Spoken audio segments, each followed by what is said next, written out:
நீங்க நம்ம என்ன பார்க்க போறோம்னா வித்தியாசமான முள்ளங்கி கார சட்னி எப்படி செய்யுதுன்னு பார்க்கலாம்.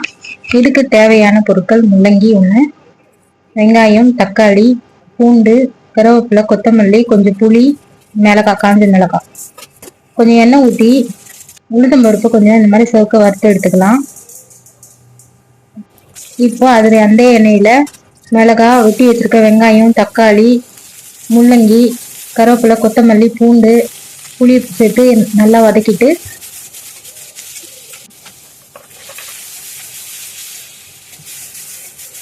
இந்த மாதிரி நல்லா வதக்கிடணும். உப்பும் போட்டுக்கலாம். இப்போ ஒரு தட்டுக்கு டிரான்ஸ்ஃபர் பண்ணி கொஞ்சம் ஆற வச்சு மிக்சி ஜாரில் போட்டு அரைச்சி எடுத்துக்கலாம். இந்த மாதிரி கொஞ்சம் அரைஞ்சதும் உளுந்து போட்டு அரைச்சிக்கோங்க. இப்போ நம்ம அரைச்சதுக்கு ஒரு தாளிப்பு கொடுத்து இட்லியோட இதை தொட்டு சாப்பிட்டிங்கன்னா ரொம்ப டேஸ்ட்டாக இருக்கும்.